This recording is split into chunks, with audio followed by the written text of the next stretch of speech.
oui, je suis pris en flagrant délit de m'envoyer, si je peux me permettre ce vocabulaire familier un peu désinvolte, de m'envoyer une ressucée de café.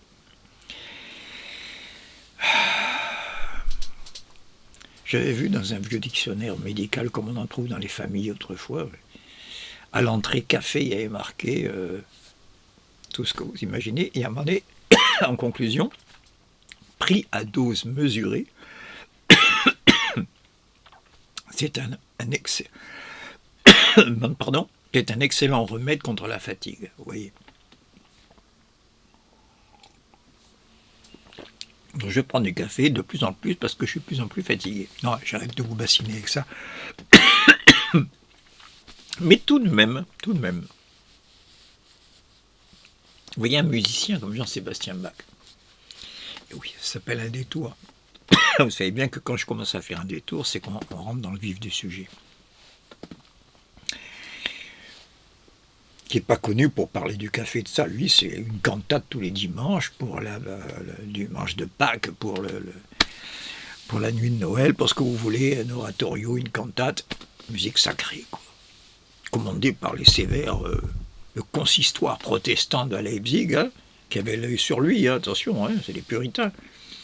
Il lui était absolument interdit de faire de l'opéra. L'opéra, c'est des prostituées, c'est des homosexuels, je vous parle comme à l'époque. C'est pour ça qu'on n'a aucun opéra de Bach. Même s'il se rattrape un peu dans des cantates, il y a un dialogue des fois entre l'âme et Jésus, où il y a un duo d'amour. Enfin bref. Quel rapport avec le café? Eh bien, dans les quasi 200 cantates qu'il a fait sur le texte religieux, on en a perdu énormément. On a conservé 200 dont chacune est un chef-d'œuvre, et dont chacune, si c'était un autre musicien qui l'avait composé, il serait classé dans les plus grands Bach. Il en a fait comme ça tous les dimanches sur commande. Et parmi ces cantates, sur les textes sacrés, sur les occasions qui correspondent au calendrier religieux, il y en a fait 2, 3, je crois, cantates profanes, sur des sujets profanes. Il y a la cantate de la chasse, et il y a la cantate du café. Mais oui, il y a une cantate du café chez le on ne peut plus sérieux Jean-Sébastien Bach. Vous imaginez pas ce que ça a été que l'irruption du café au XVIIe, XVIIIe siècle dans les foyers. Et dans cette cantate, on voit un duo entre le père qui engueule sa fille. Tu prends du café, tu es une fille perdue, on dirait qu'elle prend des bédos. Mais papa, je ne peux pas m'en passer. C'est ça le sujet de cette cantate, vous voyez, hein? Vous croyez que je plaisantais que le café, c'est des choses sérieuses. Et à la fin, il y a un chœur final un peu fantastique où le père prend du café, la grand-mère prend du café, le grand-père prend du café, le chat prend du café. L'Allemagne va à volo. Pas mal. Allez, je conclus cette parenthèse sur le café par le fait que la révolution, quand on dit la révolution tout court avec un grand air sans préciser si c'est la révolution cubaine, la révolution, on sait que c'est 89, que c'est la révolution française, elle a été préparée dans ce qu'on appelle dans les manuels scolaires les salons et les cafés.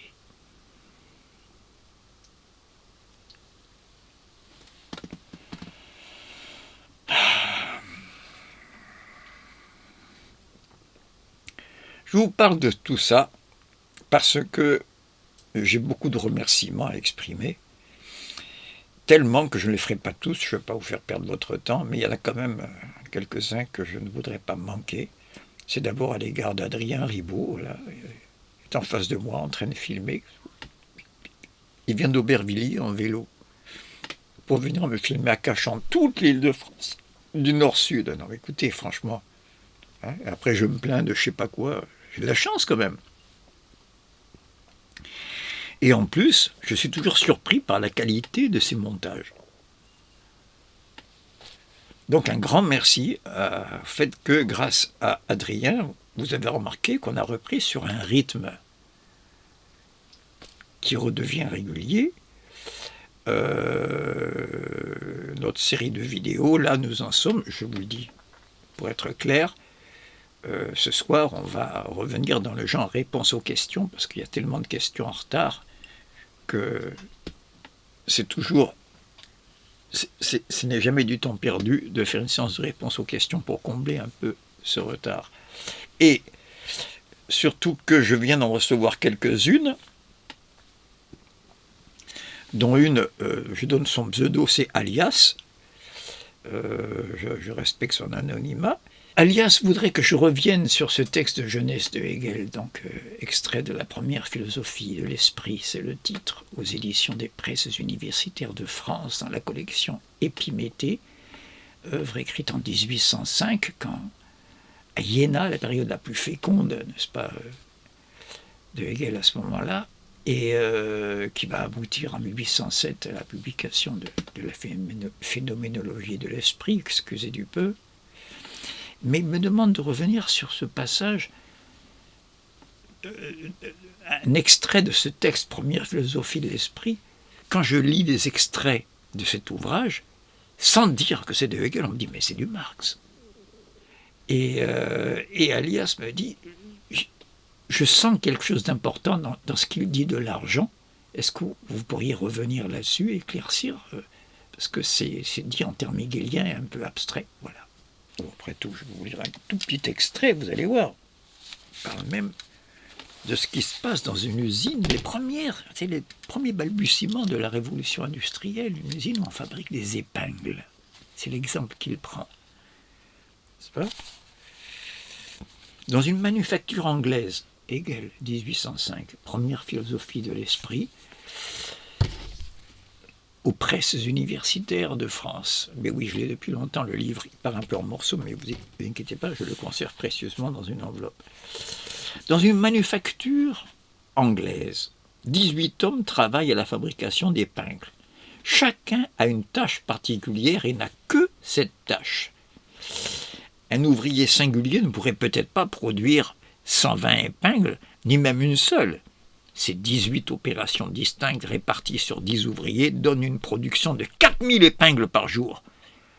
Or, pour ce travail, ces 10 hommes, s'ils avaient travaillé dans une équipe de 18, en produiraient 48 000 en un jour.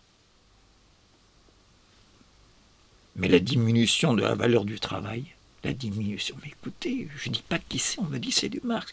La diminution de la valeur du travail est en rapport direct avec l'augmentation du volume des objets produits.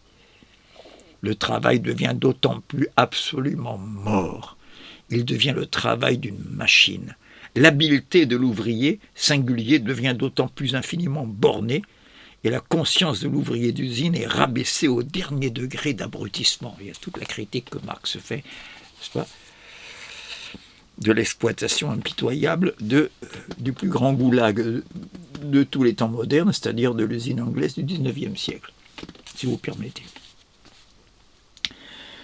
Mais oui, votre enfant, votre gamin qui a 9 ans, dans ce contexte de l'usine anglaise, il est déjà en train de marner, là, à l'usine, près du four, en sidérurgie, près de l'acier fondu. Déjà, les adultes ne font pas de vieux os, vous savez, dans ces conditions de travail. Vous imaginez les gamins. Oui, mais les patrons, surtout les quakers, les religieux, à cette époque-là, disaient, oui, mais pendant ce temps, les enfants évitent de faire les voyous dans la rue. Il y a toujours une bonne raison, un droit de l'homme, un droit des enfants. Oui. Allez, je ne m'égare pas parce que ça va m'énerver. Donc, je répète ce passage, on n'est pas encore arrivé à l'argent, j'arrive. L'habileté de l'ouvrier devient d'autant plus infiniment bornée, et la conscience de l'ouvrier d'usine est rabaissée au dernier degré d'abrutissement. Et la connexion d'une espèce singulière du travail avec toute la masse infinie des besoins devient tout à fait impossible à voir et se transforme en une dépendance aveugle, de sorte que souvent une opération éloignée gêne subitement et rend superflu et inutilisable le travail de toute une classe d'hommes qui par lui satisfaisaient leurs besoins. Saisissant, on croirait qu'il est en train d'illustrer la manière dont l'Angleterre, renseignez-vous, tous les historiens le connaissent, a ruiné l'industrie textile anglaise au XIXe siècle, n'est-ce pas, en produisant les cotonnades qu'on appelait à l'époque, elles étaient tellement importantes dans la production indienne, qu'une cotonnade, on disait une indienne. Une femme allemande qui allait dans une boutique qui vendait, n'est-ce pas, du tissu au mètre, disait donnez-moi 4 mètres d'indienne. Ça a été ruiné par Manchester. N'est-ce pas? Bon, alors c'est pas notre sujet, c'est pour dire qu'on est très près de Marx. Et là, j'y arrive. Attention, c'est un passage que je vais vous lire d'autant plus important qu'il se termine par une allusion à une métaphore animale, la bête sauvage, qui a inspiré à Michel Clouscar le titre que vous connaissez. Vous voyez, j'arrive à la fin du volume, c'est l'avant-dernière page. Ces travaux variés, en vue de la satisfaction des besoins pris comme choses, doivent de même réaliser leur concept, leur abstraction. Réaliser, ça veut dire, comme le dit le mot, n'est-ce pas? Il faut que ça cesse d'être des concepts et que ça rentre dans l'existant, dans le réel, n'est-ce pas? Leur concept universel. Si ça vous paraît un peu compliqué, ne vous inquiétez pas. Ce qui suit explique ce qui précède. Leur concept universel doit de même être une chose comme eux. Autrement dit, Hegel voit ce que Marx va génialement voir dans sa théorie de la valeur, que parmi les choses aussi différentes en termes d'usage qu'un crayon, je dis n'importe quoi, un crayon, 2 kilos de viande de bœuf, une roue de chemin de fer, et, vous voyez, il y a quelque chose de commun qui circule dans tout ça, qui font que ce sont, et c'est la première phrase du Capital, une énorme accumulation de marchandises. Aristote, qui est le premier à s'être posé des questions qui relèveraient de ce qu'on appelle aujourd'hui l'économie politique, s'était posé la question, mais il dit, c'est bizarre cette histoire, comment je peux échanger un lit contre 3 cochons? Ça pouvait arriver à l'époque, n'est-ce pas, du troc. Il dit c'est pas possible, parce qu'Aristote, lui, c'est un philosophe de la substance. Il n'y a aucun rapport entre les cochons et un lit, donc il a fallu 2500 ans pour que Marx montre ce qu'il y a de commun à tout ça. N'est-ce pas? C'est que toutes ces marchandises sont le produit d'un travail et supposent un temps de travail qui permet de toutes les mesurer et de les comparer. N'est-ce pas? Or, ça on le sait chez Marx, c'est classique, mais est-ce qu'on sait que ça se trouve sous la plume du jeune Hegel en 1805? Je reprends et je ne m'arrête pas. Leur concept universel à toutes ces choses doit de même être une chose comme eux. Vous sentez venir l'argent, une chose comme eux. C'est pas une notion ou un concept ou une idée. Hein. Vous avez un bifton dans la poche, c'est une chose. Hein. Mais une chose qui, en tant qu'elle est un universel, les représente tous.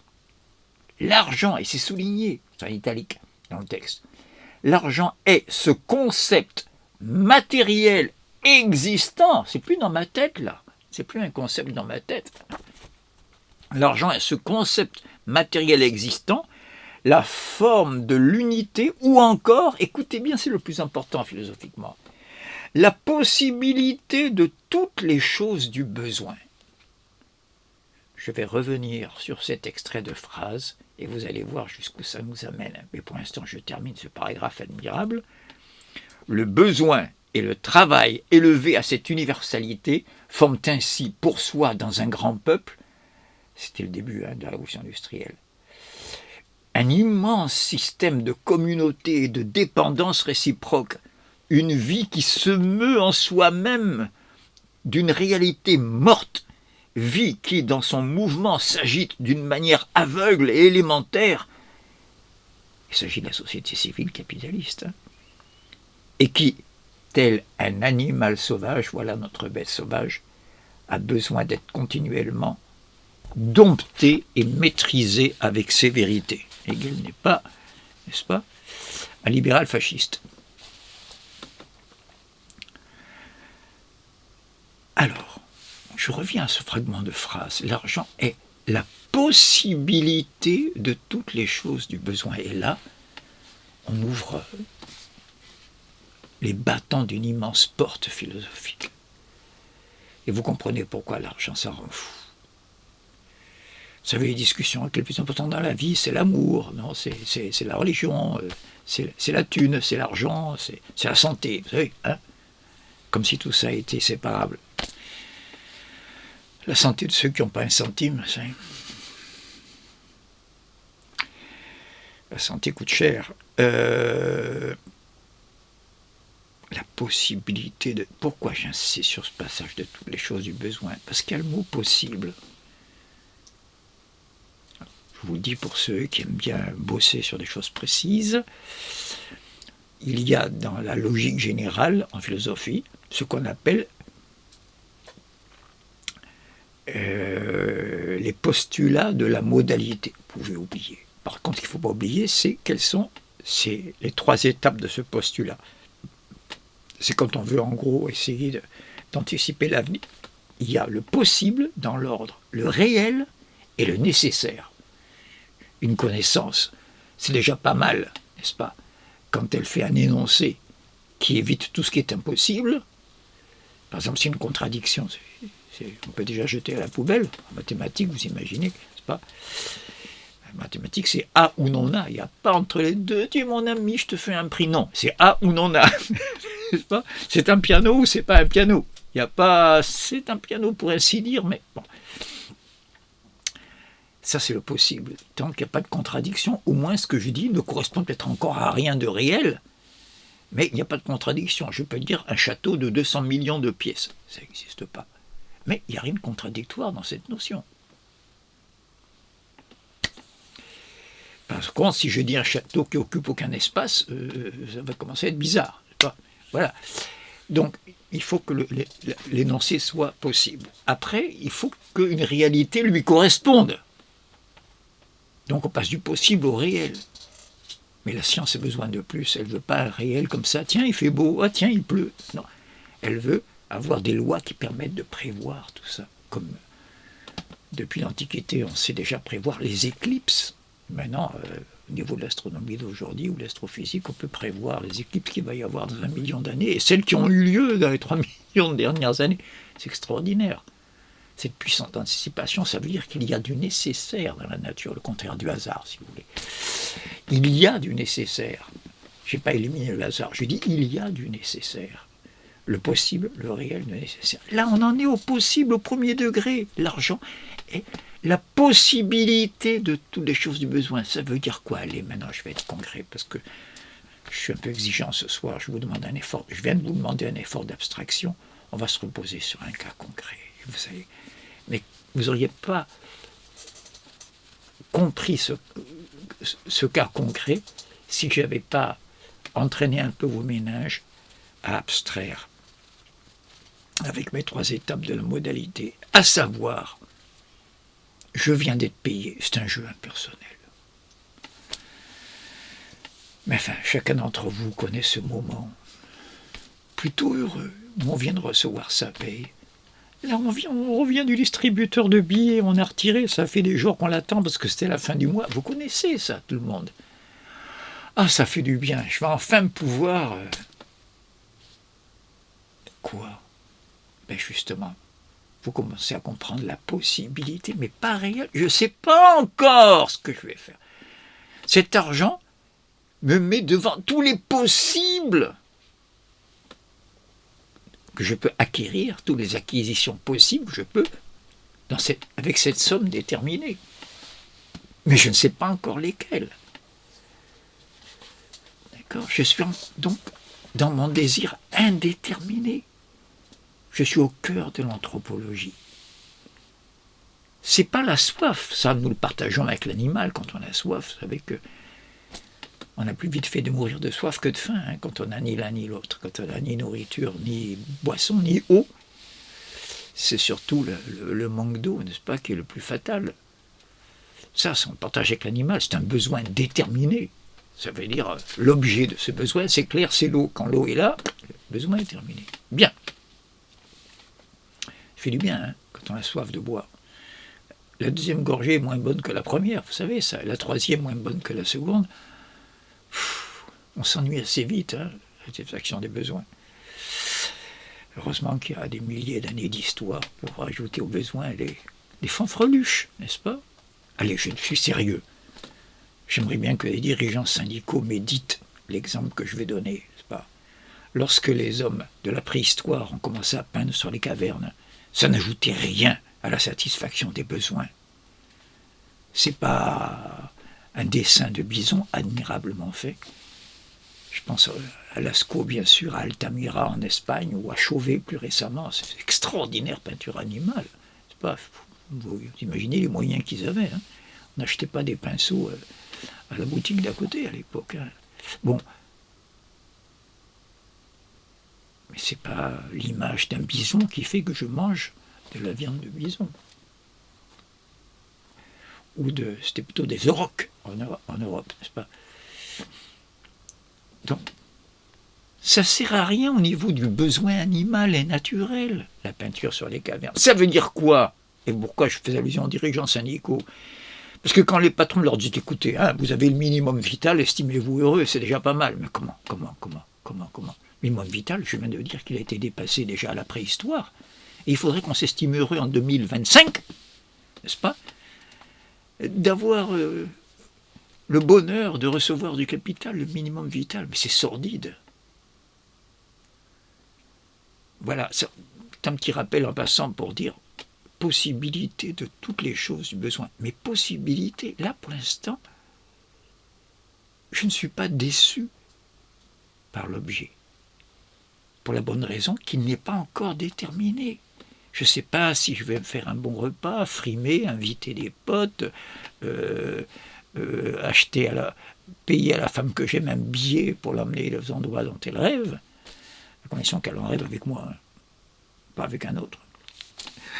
Et ainsi de suite. Vous voyez l'infinité des possibilités. Je peux m'acheter aussi pour 1 000 € de chewing-gum à 1 centime. Vous voulez que je vous dise?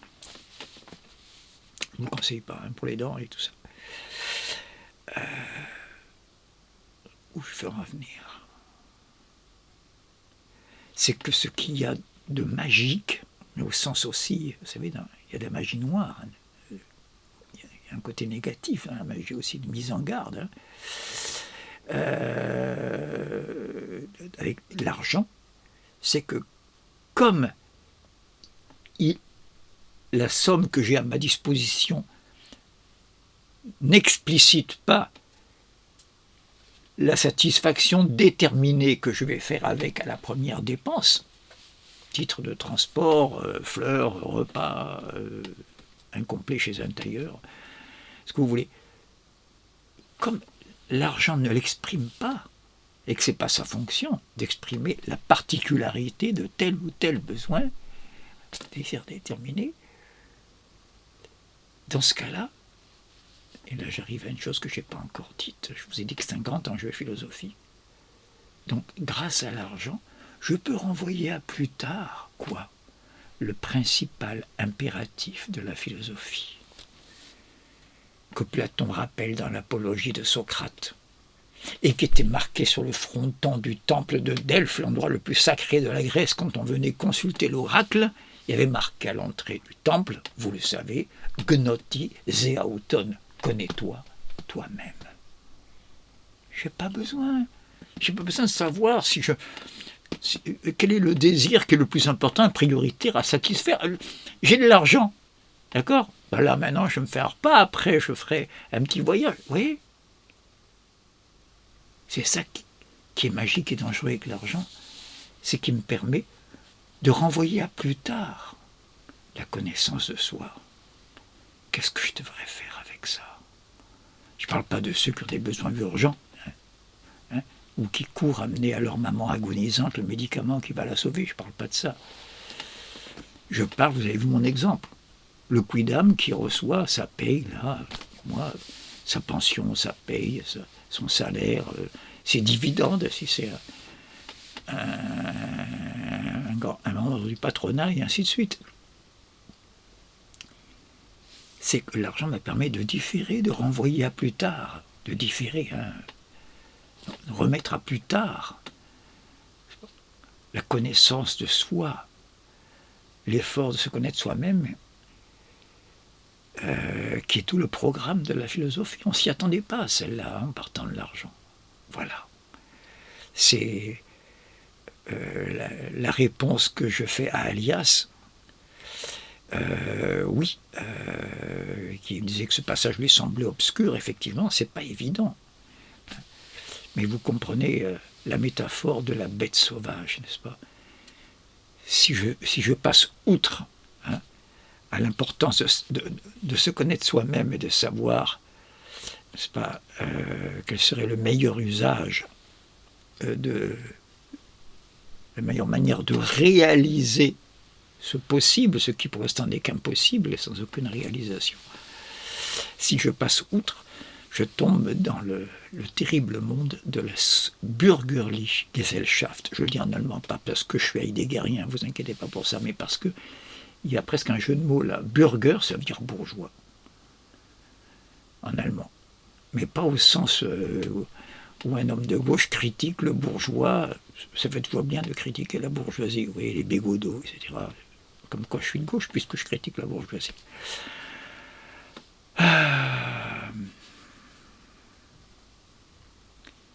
Mais en allemand, ça peut faire des contresens. Bürger, ça veut dire aussi l'habitant du bourg, de la ville. Un Berliner Bürger, en allemand, ça veut dire un citoyen de Berlin, tout simplement. C'est un habitant de la ville de Berlin. Et vous venez d'où? De Frankreich, je viens de France. Ah, vous êtes ein Französischer Bürger, vous êtes un citoyen français. Et là, c'est plus extensif que bourgeois, là.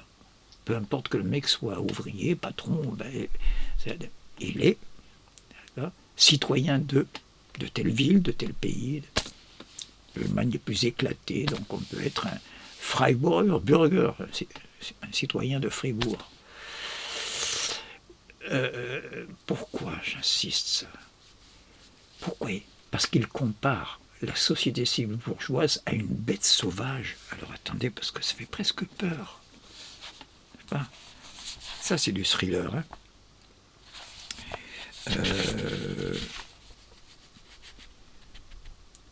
Le besoin et le travail élevés à cette universalité que toutes les marchandises, je vous ai dit tout à l'heure, un kilo de viande de bœuf, je veux dire une belle robe, que ce qui circule à travers tout ça, qui est universel dans toutes les marchandises, c'est le fait qu'elles cristallisent, c'est le terme que prend Marx, du temps de travail, n'est-ce pas, de production, quoi. Élevés à cette universalité, forment ainsi pour soi, dans un grand peuple, un immense système de communauté et de dépendance réciproque, une vie qui se meut en soi-même d'une réalité morte, ça commence à être inquiétant, vie qui dans son mouvement s'agite d'une manière aveugle, vous voyez, aveugle. On pourrait dire, là, on réunit les membres du gouvernement, les membres du Parlement, et démocratiquement on décide, écoutez, voilà le budget dont on dispose, quelle serait la priorité? On va voter. Non mais attendez, là on rêve. Moi j'aimerais bien que ce soit ça. Mais si on fait ça, le capitaine va dire, mais vous êtes des bolcheviks, c'est la dictature. Mais il ne faut pas qu'il y ait une finalité, chacun a la finalité qu'il veut. Le contraire est totalitaire.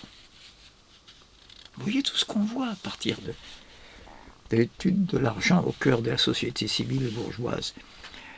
Allez, je reprends. Le besoin et le travail élevés à cette universalité forment ainsi pour soi, dans un grand peuple, un immense système de communauté, de dépendance réciproque, une vie qui se meut en soi-même d'une réalité morte, vie qui dans son mouvement s'agite d'une manière aveugle et élémentaire, et qui, tel un animal sauvage, a besoin d'être continuellement dompté et maîtrisé avec sévérité. Et oui, il y en a qui disent, regardez, le pays le plus capitaliste, c'est la Chine. Ah bon? Je croyais que c'était dirigé par le Parti communiste. Oui, mais il est vendu. Ah bon? Ah non. Quand il y a une surchauffe dans l'industrie du bâtiment, je parle de choses actuelles, une surchauffe, ce qu'on appelle en termes économiques, que l'argent circule un peu trop facilement, l'exécutif chinois intervient. Il dompte avec sévérité la bête sauvage. Quitte à envoyer 2 ou 3 patrons, n'est-ce pas, qui ont fait des affaires énormes et puis ont licencié tout leur personnel en envoyant l'argent quelque part dans des paradis fiscaux, en tôle. Non, non. Il y a une intervention de l'État dans un régime démocratique. On ne laisse pas la société civile livrée à elle-même. cette société civile qui a mis qui a fini par mettre l'écume nazie au pouvoir, n'est-ce pas, dans les années 30 en Allemagne. Merci beaucoup en tout cas, Alias, pour cette question sur l'argent. Je résume l'essentiel au cas où il y en a qui s'embrouilleraient, n'est-ce pas?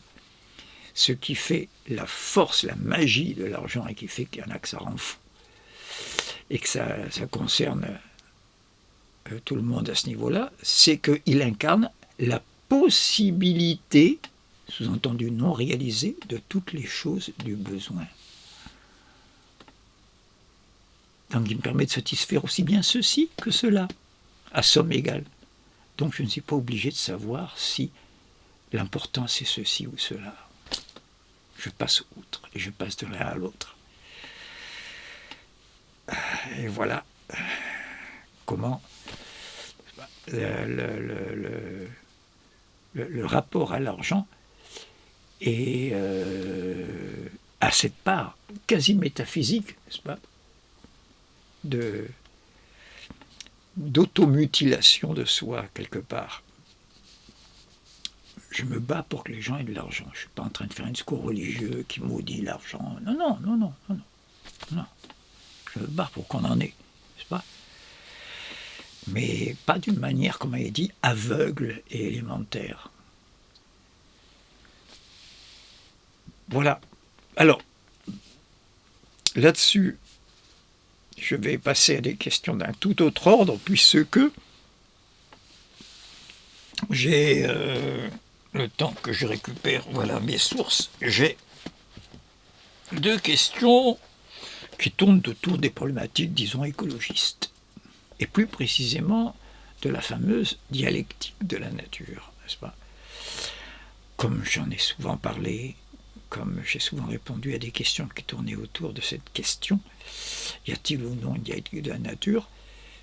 Il y a des passages que je sauterai parce que je les ai souvent répétés. Par contre, je vais m'attarder à d'autres qui sont quasi inédits, surtout à travers cette longue question pour laquelle je remercie notre cher ami et camarade Tesseron, T-E-S-E-R-O-N, je me permets de le saluer ici à cause de sa fidélité, à cause de son humilité. Il passe son temps à dire que c'est compliqué, c'est difficile, les textes, qu'il n'a pas la formation pour... passe son temps, je ne dis pas s'auto-humilier, parce que ce n'est pas de l'humiliation, il se grandit, n'est-ce pas, en ayant cette soif de savoir et d'être impatient contre les difficultés de ce que Hegel appelle le streng Bewegung der Begriff, l'effort astreignant du concept. Je suis sûr que notre ami camarade Tesseron, notre camarami, comme j'aime dire, comprend très bien de quoi il s'agit quand Hegel parle de l'effort astreignant du concept. Alors, voici ce qu'il me dit. Bonjour M. Pagani, 2 questions, peut-être est-ce 2 fois la même? Dans l'introduction à l'être et le code, Michel Gluskar, à la suite de Hegel, nie toute dialectique de la nature.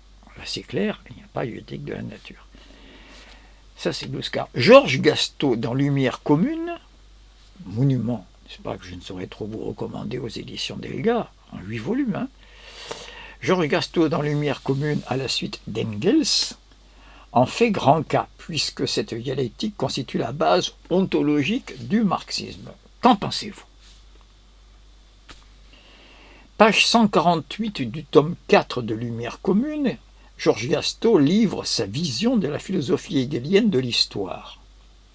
Elle ne me semble pas, oui, comme il est humble, il n'est pas sûr, elle ne me semble pas correspondre à la vôtre, qui m'apparaît être plutôt une philosophie de la prise de conscience de la liberté dans l'histoire, en passant, entre autres, par le dépassement et même la victoire, sous-entendu de la liberté, sur les déterminismes naturels. Ah, je peux mourir tranquille, il y a des gens qui écoutent quand même. Vous voyez, ça me fait plaisir. Quelque part, parce que c'est quelqu'un qui dit c'est compliqué, je ne comprends rien, mais si tout le monde faisait un quart de l'effort qu'il vient de faire, philosophique, Ce serait pas mal, hein, ce serait de grandes avancées. En ce sens, la philosophie hegelienne de l'histoire n'aurait aucune raison de s'achever dans un quelconque état prussien. Bon, alors je passe, parce qu'il y en a à l'époque, n'est-ce pas? Vous comprenez? Dans la bourgeoisie, dans la réaction, dans la droite, en gros, dans la droite théorique, intellectuelle, idéologique surtout, dirait Marx, parler de Hegel, c'est embêtant parce que on finit par parler de Marx. C'est ça qui ne plaît pas dans Hegel. Ça n'a rien à voir avec ce que dit Hegel précisément. Le simple fait que Marx ait dit que ce soit de loin le plus grand penseur bourgeois avec lequel il ait été en contact, jusqu'à dire que par rapport à lui, les autres sont de là. Je n'ose pas dire, mais ça se dit en 5 lettres dans une lettre, n'est-ce pas? Oui, vis-à-vis de Hegel, les théoriciens français sont de là. Ce que vous pensez, ce que vous imaginez. Donc, ceux-là disent, ouais, pour noircir Hegel et le tirer vers la droite, vous voyez, disent qu'il était le philosophe officiel de la monarchie administrative prussienne. Je ne reviens pas sur ces dossiers. Si ça vous intéresse, je n'ai pas dit que ce n'est pas important, mais c'est des affaires classées.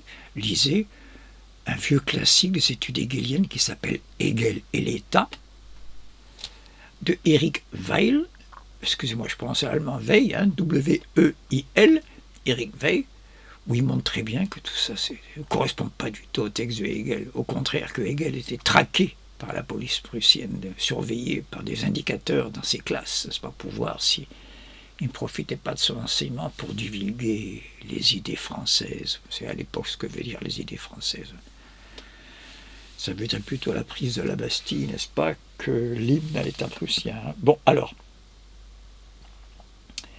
en ce sens, et là, notre ami, camarade Tesseron voit très bien le contresens, la philosophie hegelienne de l'histoire n'aurait aucune raison de s'achever dans un quelconque État prussien, fukuyamesque, vous savez, ce japonais qui avait dit au moment de l'écroulement du mur de Berlin. C'est la preuve, n'est-ce pas, encore un qui n'a rien compris Hegel, que Hegel avait raison de dire que la bourgeoisie, la société civile bourgeoise est le stade ultime de toute l'histoire universelle et que maintenant l'histoire est finie, qu'il n'y aura plus rien. Vous comprenez? Avec tout ce qui s'est passé depuis, avant l'invasion de l'Irak, avant le... Bon, bref. La guerre en Ukraine, etc.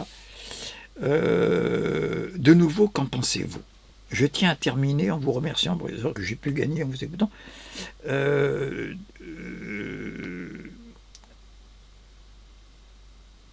Au début de celle-ci, vous dites que Gluskar est le plus grand penseur marxiste de l'après-guerre. Que c'est frustrant. Vous me direz pourquoi il dit que c'est frustrant.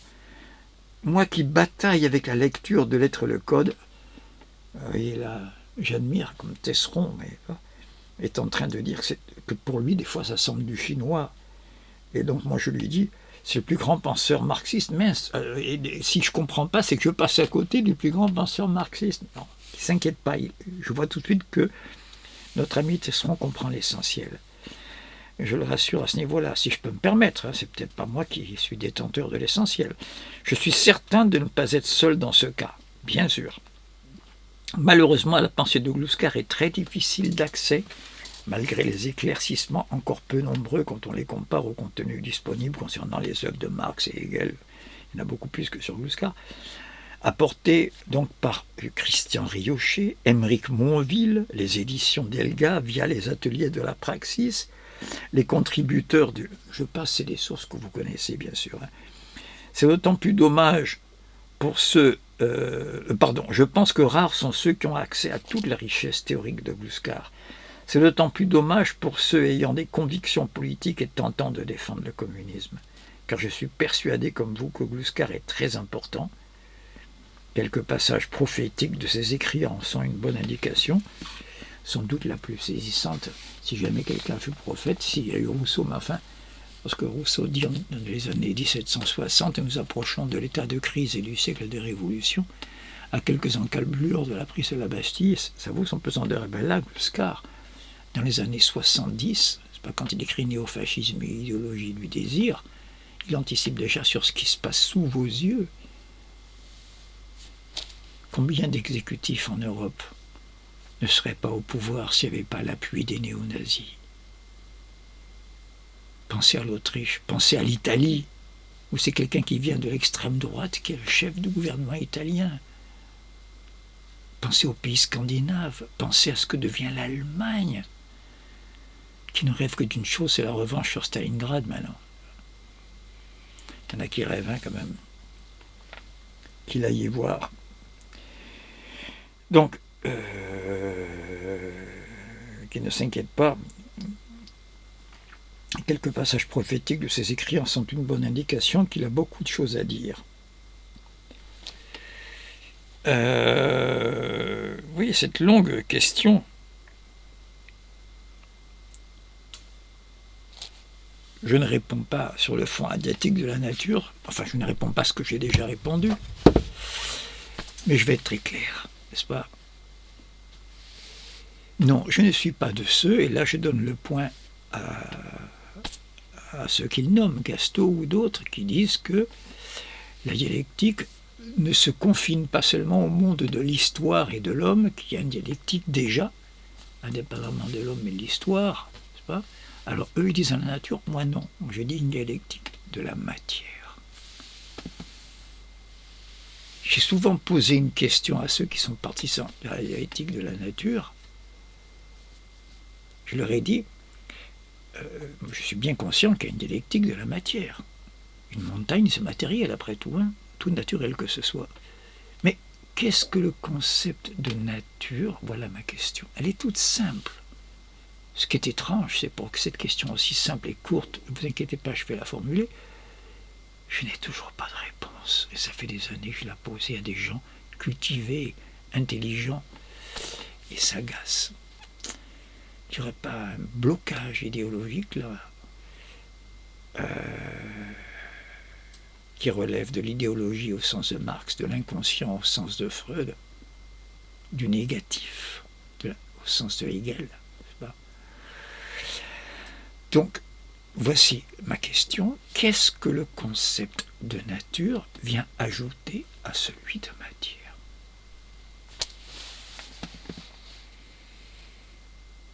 Voilà ce que je commence à répondre d'une manière claire pour notre ami Tesseron qui se rassure. Je ne suis ni de ceux que critique à juste titre Georges Gastaud dans Lumière commune ou dans d'autres publications d'ailleurs.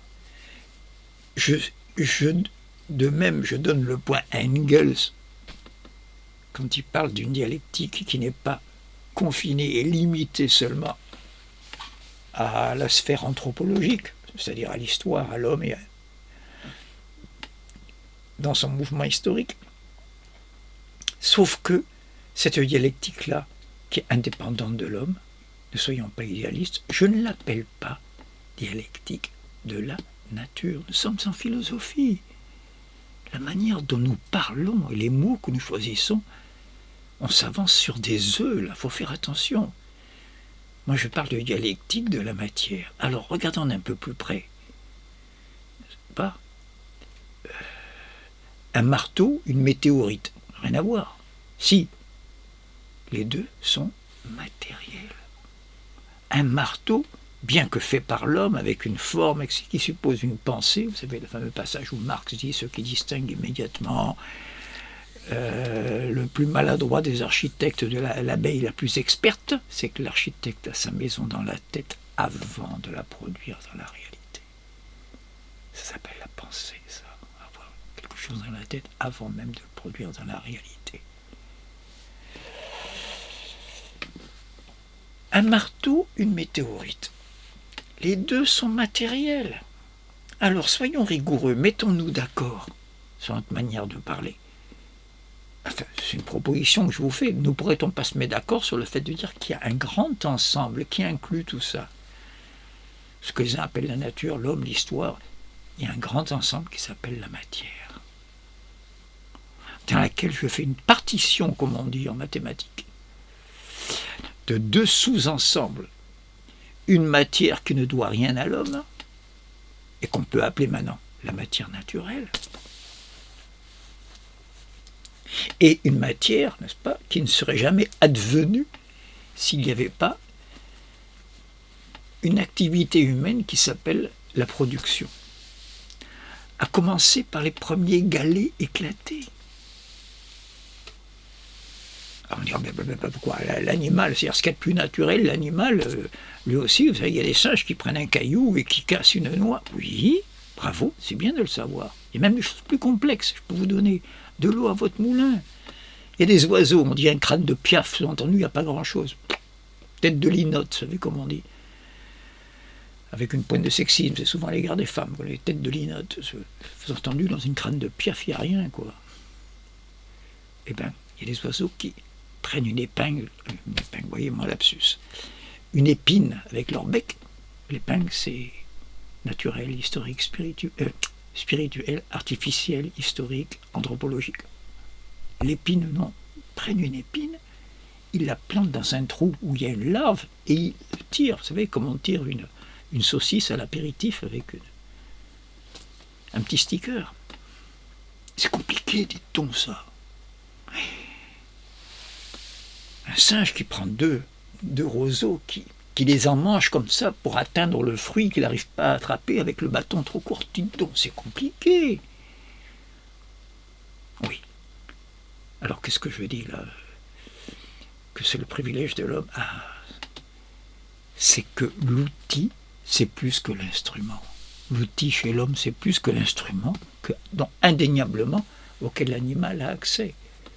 C'est quoi la différence? Je vous renvoie ici à celui qui a le mieux théorisé cette différence, un grand marxiste, hélas, pas assez diffusé, le contraire vous étonnerait, puisque dès les années 70, la puissante contre-révolution idéologique, n'est-ce pas, qui s'est d'abord appelée structuralisme, puis après, n'en parlons pas, parce que l'entropie, de moins, le structuralisme, il y avait quand même, il y a des gens fortiches là-dedans, même si c'est captieux idéologiquement. Mais enfin, après, il y a eu les nouveaux philosophes, vous voyez la suite, les BHL et compagnie. Non, c'est sérieux. Ce philosophe-là, qu'on a tout fait pour oublier, est un Vietnamien, Tran Duc Thao, qui avait publié, je vous donne la référence, aux éditions sociales, si vous arrivez à le trouver. Je n'ai pas encore vérifié, je le vérifie souvent, mais là, il fait un moment que je n'ai pas regardé.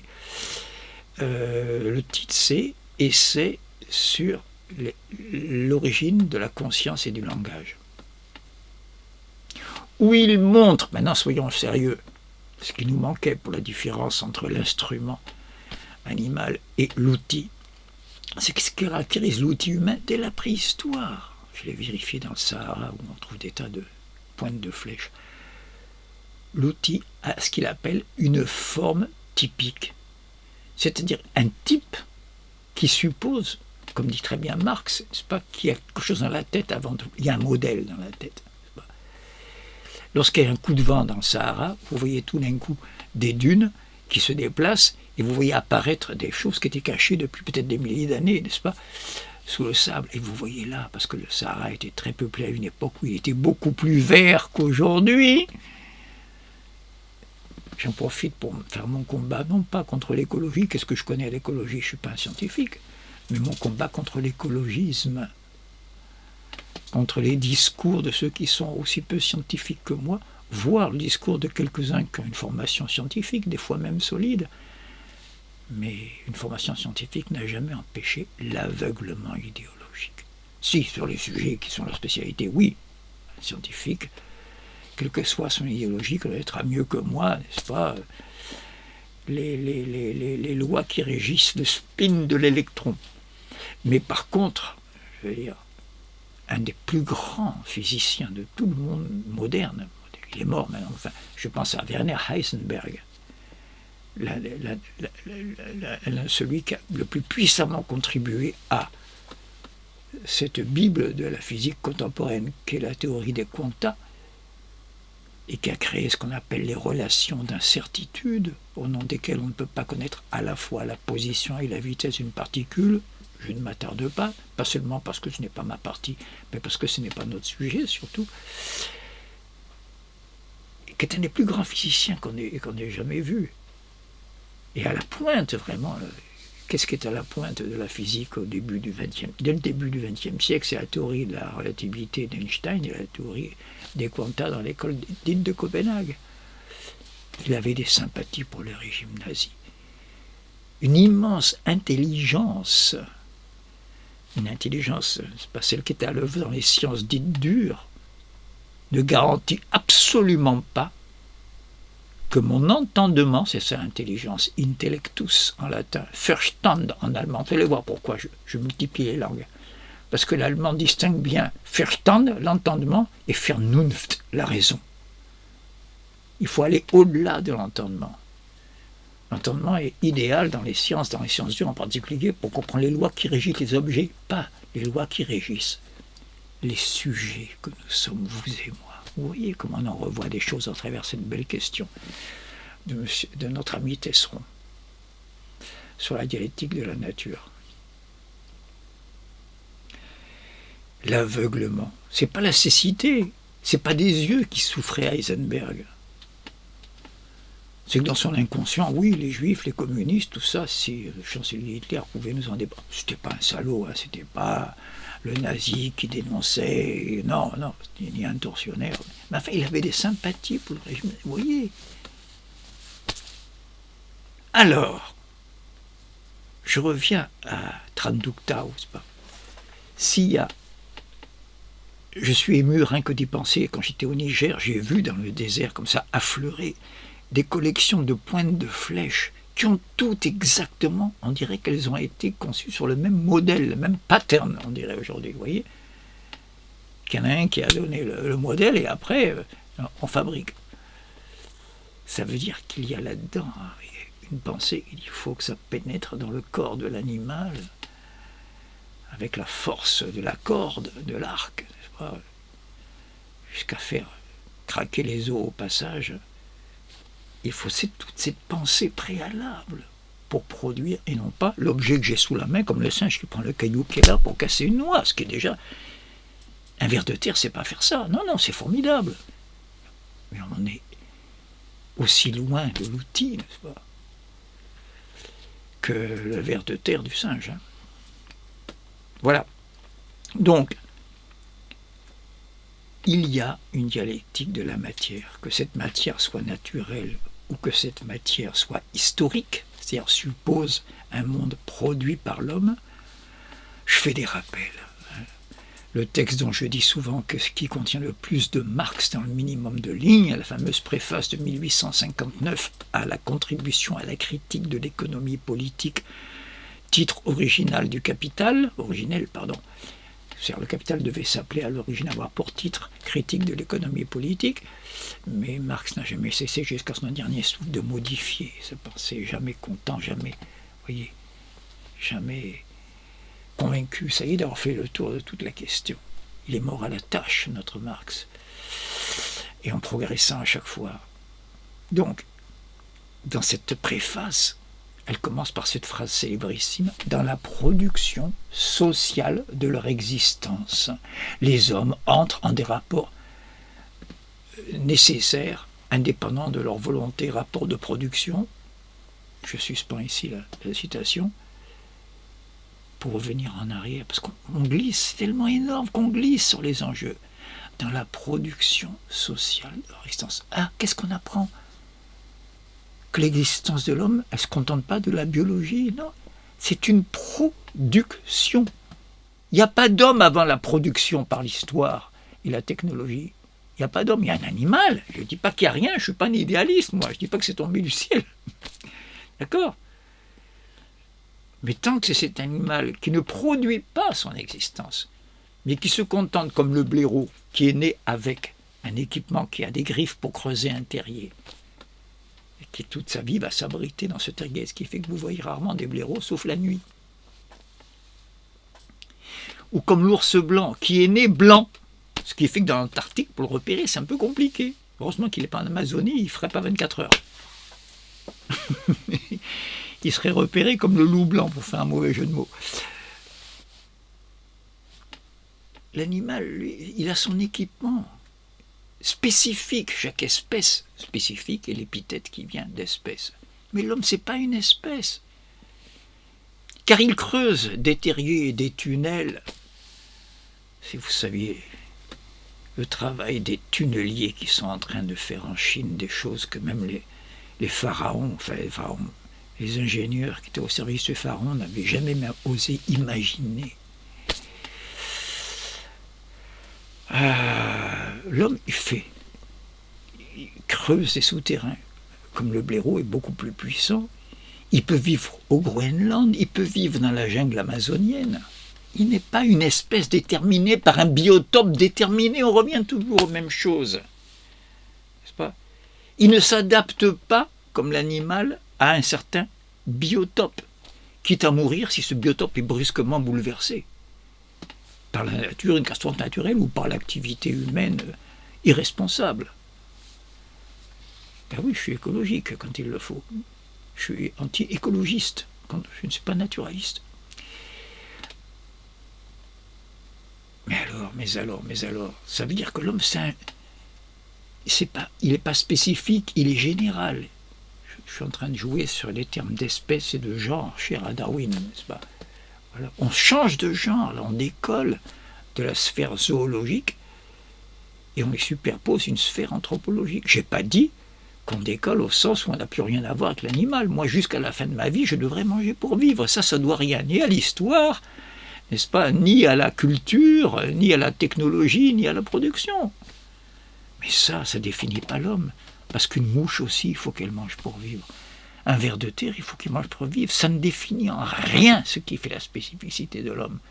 Ça ne sert à rien de rappeler ces choses-là quand c'est pour faire une réduction de l'anthropologie à ce qui est largement inférieur à l'homme. Ce n'est pas un jugement de valeur qui est inférieur dans la chronologie, un stade de l'évolution antérieur, si vous préférez. On en voit des choses précises, là, avec cette immense question sur la dialectique de la nature. Donc, vous voyez,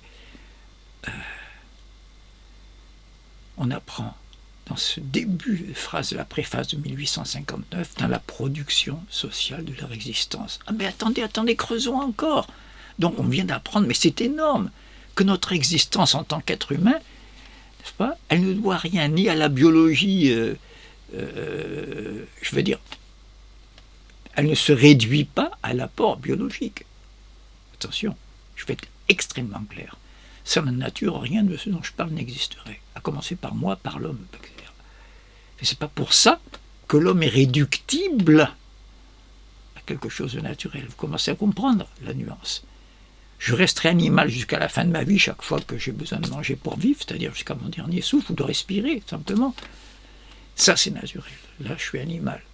Mais s'il n'y avait que ça, je ne vois pas ce qui me distingue de n'importe quelle espèce animale. Par contre, quand je construis des maisons sur pilotis, dans la préhistoire, c'est compliqué, vous savez, c'est pas des cavernes, c'est plus développé que des cavernes, c'est compliqué, des maisons sur pilotis, sur des marais, là. On peut se réfugier contre des prédateurs ou des tribus hostiles, là, sur des marais. C'est comme ça, qui sont à l'origine de villes comme Venise,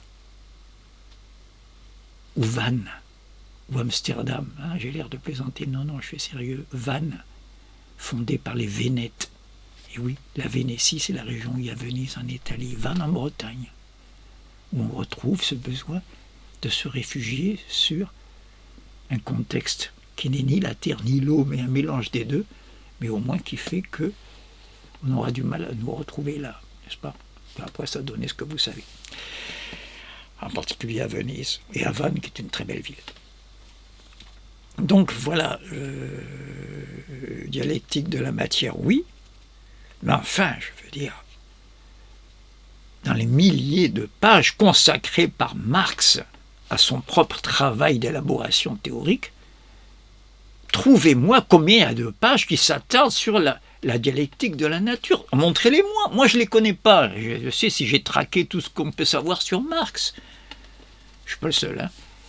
Mais quand même, trouvez-moi les pages qui disent oui, dans les galaxies, le carbone. Nous ne nous occupons pas de ce qui n'est pas de notre domaine. Laissons la nature aux physiciens. Par contre, là où Georges Gastaud a raison, c'est qu'il faut corriger le physicien quand il sort de sa compétence scientifique et quand il prend le langage de tous les jours, qui est beaucoup plus piégé. On en voit des choses, on révise là. Quand je dis y égale f de x, je suis dans les mathématiques. Y est fonction de X. Y dépend de X. Y est déterminé par X. Tout ça, ça veut dire la même chose. Y égale f de X. Ils ont pris les précautions. Depuis l'Antiquité, les mathématiciens, ils se méfient du langage de tous les jours. J'en étais là. Celui que je prends avec vous, là, maintenant, avec des mots de tous les jours, comme tablette, homme, nature, animal. C'est les mots de tous les jours, ça.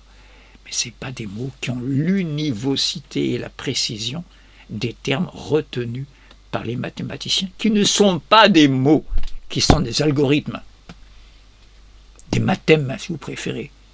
F tout court égale, le mot égal, c'est un mot, mais le signe qui montre l'identité, là, qui permet de dire si A égale B, alors B égale A,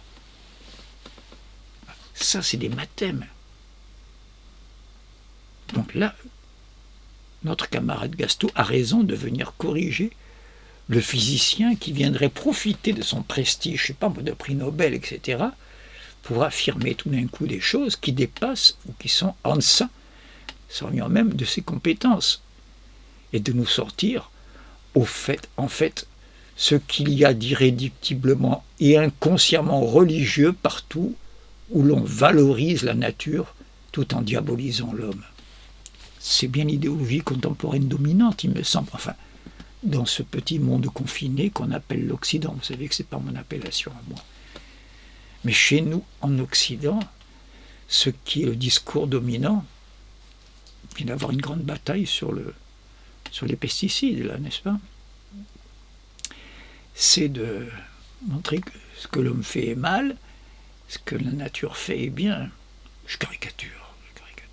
Vous comprenez très bien ce que je veux dire. Ce qui est grave, et j'en terminerai là-dessus avec cette question, c'est qu'on ne prend pas garde à ce que disent les mots.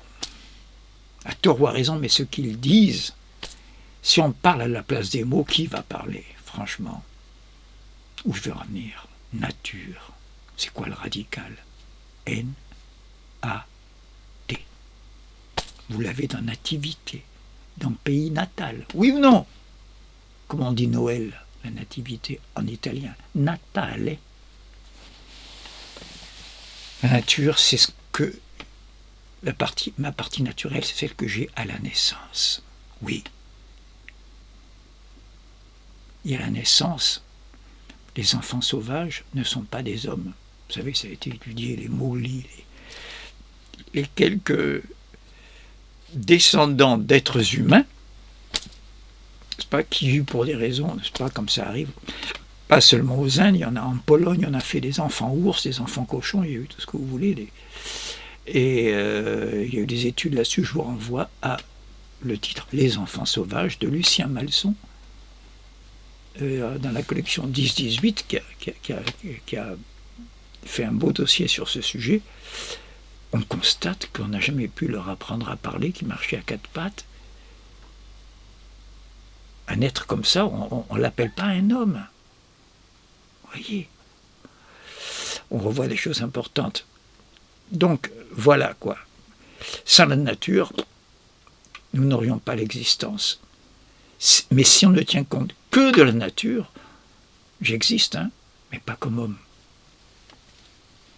Pas comme un être humain. Voilà.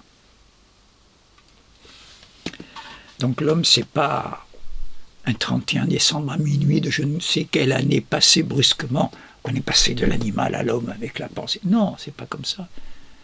C'est à chaque instant, je suis en train de vous parler, les efforts, les immenses chantiers qui se font dans l'humanité. Je parle des chantiers au sens positif, je reviens à la Chine, n'est-ce pas? Les 12 travaux d'Hercule, n'est-ce pas?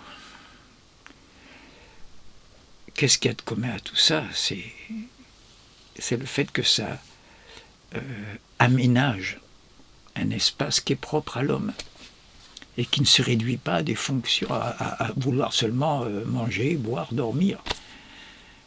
Allez, je termine là-dessus. Chaque fois qu'en Afrique j'ai vu des lions, j'en ai vu souvent irroupiés. Laissons à l'homme la prétention inimaginable de vouloir faire un peu mieux dans cette vie que boire, manger, dormir et se reproduire. Un peu plus. lisez l'immense bouquet magnifique de la littérature d'amour, simplement. Vous verrez qu'il y a autre chose quand même que boire, manger, dormir, se reproduire. Merci, cher ami Tesseron. Bravo pour vos efforts. Un petit reproche, c'est que vous vous sous-estimez quand vous dites que les textes de Hegel sont difficiles. Vous avez raison, de Guskar aussi. Vous en savez plus, je me permets de le dire. Je ne suis pas là pour vous évaluer à aucun titre. Mais enfin, je constate que vous en savez plus dans la manière de formuler votre question que bien de ceux qui professent être des professionnels de la philosophie. Je fais exprès de jouer sur le mot. Voilà. Eh bien, on va continuer, si vous voulez, dans la sphère écologique. Mais alors, on change un peu de ton, là, vous allez voir.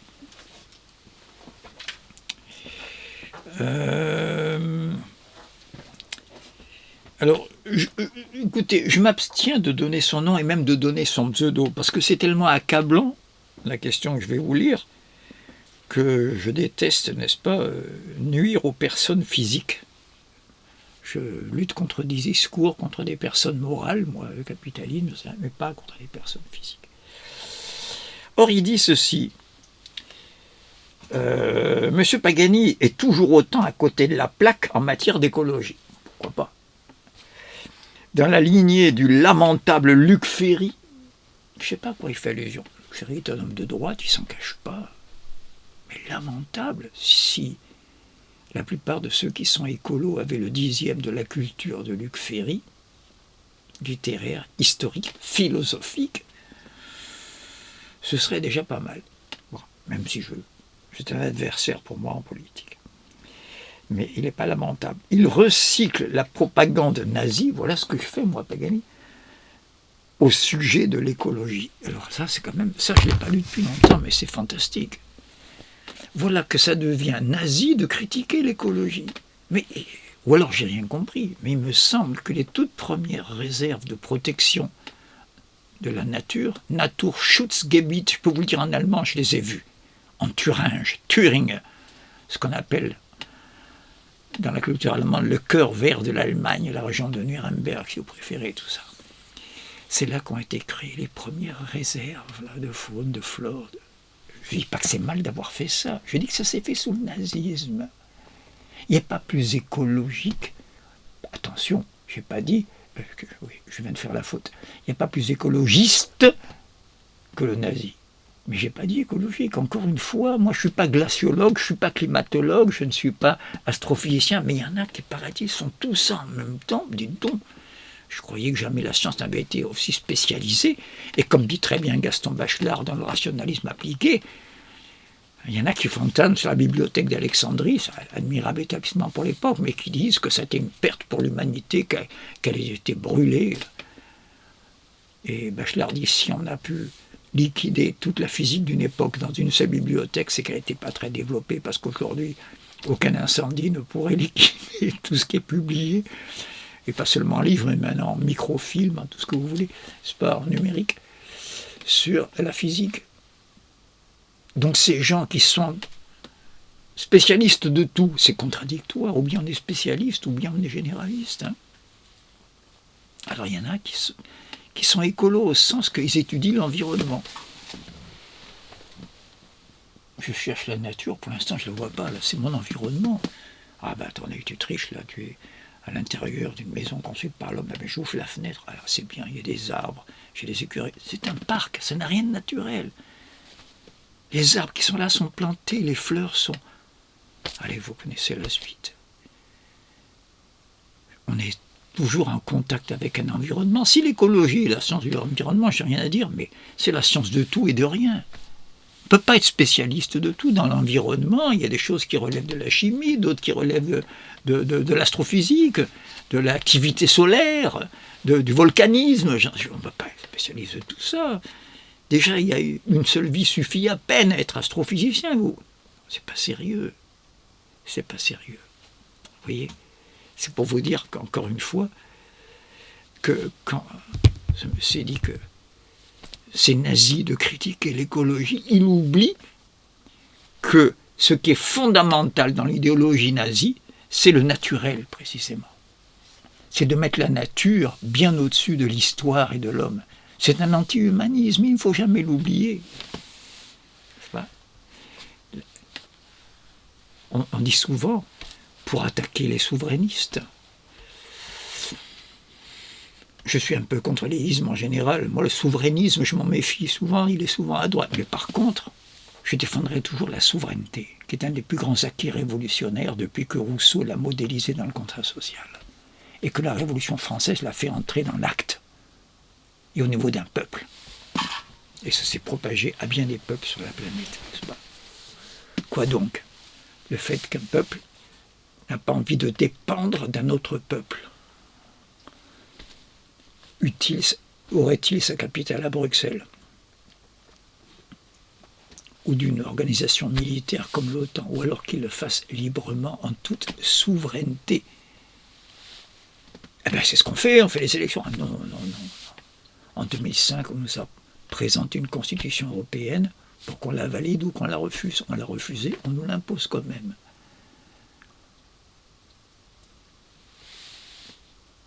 C'est grave ce qu'on est en train de voir. Non. Le nazisme met au-dessus de tout, et Hitler le cite, non pas le nationalisme, je laisse tomber maintenant le souverainisme, je vais au-delà, le nationalisme, mais comment, mais Deutsch, l'Allemagne par-dessus tout, oui, bien sûr, mais Hitler a dit, c'est des citations, renseignez-vous, je ne parle pas à sa place, en tout cas je parle à partir de sources, il aurait dit, c'est pas la nation le plus important, c'est la race. Ah, ça va loin ça, parce que la nation allemande, d'accord, mais oui, mais les Norvégiens et les Suédois, c'est la même race. C'est des Nordiques, c'est des blonds aux yeux bleus, c'est tout ça. Hitler n'avait rien à blonds aux yeux bleus, rien. C'est les pauvres malheureux, ça, qui font des dégâts. Hein. Quand vous regardez Göring, vous avez du mal à reconnaître le dolichocéphale blond sur homme. Hein. Avec sa bedaine, j'ai rien contre les gros, mais j'ai contre les gros qui disent que le plus important, c'est la race. Vous voyez, notion naturaliste. C'est par nature que je suis noir ou blanc, ou que j'ai les yeux bridés. C'est extraordinaire qu'on m'accuse d'être nazi par anti-écologie, peut-être pour couvrir ce qu'il y a de nazisme dans l'écologisme. Dans la lignée du lamentable Luc Ferry, Pagani, recycle la propagande nazie au sujet de l'écologie. Pour voir une analyse plus pertinente, vous pouvez lire « Analyse ». Les nazis étaient-ils écolos par Sami Bounou. On va troquer Hegel, Marx et tout ça. Kant, Rousseau contre... Qui c'est? Sami Bounois. Pardon, Bounois, excusez-moi. Mais de quoi je me mêle? Quelqu'un qui est en plein dans l'idéologie dominante, n'est-ce pas? Mais cela ne m'étonne pas que M. Pagani soit bloqué sur ce sujet. Vous n'avez encore rien vu de cette question, vous allez voir. Mais j'ai dû le relire pour y croire. Soit bloqué, je suis bloqué sur le sujet de l'écologie, pourquoi pas, hein, chacun a ses fantasmes, peut-être j'ai un point vulnérable. Mais non, mais c'est pas ça qu'il dit seulement, car à partir d'un certain âge, nous y voilà. Et il le donne, 30 ans peut-être, il ajoute peut-être. La pensée se fige, se sclérose. On se demande vraiment ce qu'Einstein faisait à 60 ans. Hein. Franchement. On aurait dû le liquider avant, il était devenu inutile. Au-delà de 30 ans, on est sclérosé. Et moi, je ne suis pas Einstein. Hein. Alors, je dois avoir raison. Je dois être bloqué sur ma trentaine, n'est-ce pas? 30 ans, peut-être, la pensée se fige et se sclérose. À l'exception... Ah, quand même, il y a quelques vieux, oui, de Kant, tiens, et quelques autres. J'ai rien contre Kant, mais cet usage frauduleux de Kant, comme de Nietzsche d'ailleurs, ne m'étonne pas sous certaines plumes. Cela n'enlève rien au fait que M. Pagani est très pertinent sur d'autres sujets, dès que je ne parle pas écologie. Non, mais elle n'est pas mauvaise, celle-là. Voilà, je tenais à vous dire, allez, je vais être sérieux. Si le capitalisme est encore là, c'est grave ce que je vais dire là. Et là, je ne le démontre pas. Je le démontrerai un peu plus tard dans d'autres vidéos. Parce que l'enjeu est énorme. C'est grâce aux ghettos sonores dans lesquels on enferme les jeunes. Allez, je résume beaucoup de choses que je répète souvent. À l'écologisme, c'est-à-dire à la divinisation de la nature et à la diabolisation de l'homme, dans ce sens-là. Je ne parle pas des sciences qui font partie de l'écologie, je ne suis pas glaciologue, encore une fois. Et le néopositivisme, c'est-à-dire de n'admettre comme scientifique que les sciences qui ne s'occupent que des objets extérieurs et qui ne veulent pas voir qu'il y a une logique aussi rigoureuse lorsqu'on parle des sujets. Je l'ai développé à partir d'analyse de certains textes de la prose de Nerval, par exemple. J'y reviendrai certainement. Mais voilà, je tenais à montrer la gravité des enjeux. L'écologie fait partie de ces verrous par lesquels le capitalisme se maintient encore, sinon tout s'écroule. Et je ne donnerai qu'un seul exemple pour en finir sur ce dossier. On produit trop, paraît-il. Il y a surproduction de ceci ou de cela. Bonne nouvelle pour le patronat. Ce discours écologiste qui dit que, franchement, on se vautre une société de consommation. Parce que lui, ce qu'il veut, c'est pas de donner de l'emploi, le patronat, n'est-ce pas? Il trouve qu'il y a trop d'emplois, trop de parasites, trop de fonctionnaires. Allez, vous l'entendez tous les jours, ça, dans les partis libéraux, n'est-ce pas? Peu importe qui se réclame de la droite, de la gauche ou de l'extrême centre. Les nuances qui entre centre-gauche et centre-droit, vous êtes fort pour les voir. Moi, avec une loupe aussi puissante qu'un télescope, je n'arrive pas à voir la différence. L'extrême centre. Tout ce qu'il faut retenir de ce dossier, c'est que cette manière de ne rien vouloir savoir de ce qui vient du sujet et de ne retenir comme scientifique, n'est-ce pas, que les mouvements des astres, ce qui est fondamental. Moi, je ne serais pas vivant là s'il n'y avait pas les sciences dures. Je ne suis pas en train de dire le moindre mot contre les sciences dures. Je suis en train de dire que de limiter la science, le savoir, le contraire de l'opinion au café du commerce, la rigueur, de le limiter seulement à des objets extérieurs à l'homme, tiens, comme on y reste dans la nature, c'est une manière de refouler, de ne jamais être en face de soi-même. Voilà. Merci de vos questions. Regardez toutes ces révisions qu'elles nous occasionnent. Que quand je fais mes conférences, j'essaie de couvrir. Des fois, je ne dis pas que je bâcle, encore que il m'arrive souvent de le penser. Mais je peux... Ou alors, elle durerait 4 heures la conférence. Donc, grâce à vos questions, je peux revenir sur les points où j'étais passé un peu vite, et comme on vient de le voir là, creuser, comme à propos de l'argent, n'est-ce pas, de la possibilité de toutes les choses du besoin. Cette ivresse que j'ai quand j'ai ma paye dans la poche, mais que je ne sais pas encore ce que je vais en faire, et que tous les possibles sont ouverts. Ça ne dure pas longtemps, mais ça fait du bien. Voilà. Donc, un immense merci à vos questions. Je suis bien conscient que je suis loin d'avoir répondu à toutes. Et je continue. J'ai trouvé une petite méthode pour essayer d'accélérer le rattrapage du temps perdu par rapport aux réponses aux questions. C'est que je prends les questions les plus anciennes et les plus récentes. On finira bien par arriver au milieu après avoir répondu à toutes les questions. Voilà. Merci encore à Adrien d'avoir la gentillesse de se déplacer et de faire un si bon travail après, quand il a le dos tourné. Voilà, quand il m'abandonne. Et merci à vous. Et merci à notre camarade Tesseron qui nous a fait faire de belles avancées. Je vous dis à la prochaine fois. Et nous allons parler des ressources de l'association, je vous le dis rapidement comme ça, parce que ce n'est pas le sujet de ce soir, à la rentrée. Parce que la trésorerie d'association est arrivée à un si bas étage que nous sommes à la merci d'un accident de trésorerie, d'un équipement qui bug, je sais pas, qui se détériore, voilà. C'est les sujets courants dans les assos, vous inquiétez pas, mais tout ce que je peux me permettre de vous dire avant la rentrée, c'est que ceux qui n'ont pas leur cotisation à jour, il est urgentissime d'essayer de les mettre à jour, car nous n'avons pas d'autres recettes en dehors de quelques donateurs qu'on ne remerciera jamais assez, et que je ne remercierai jamais assez.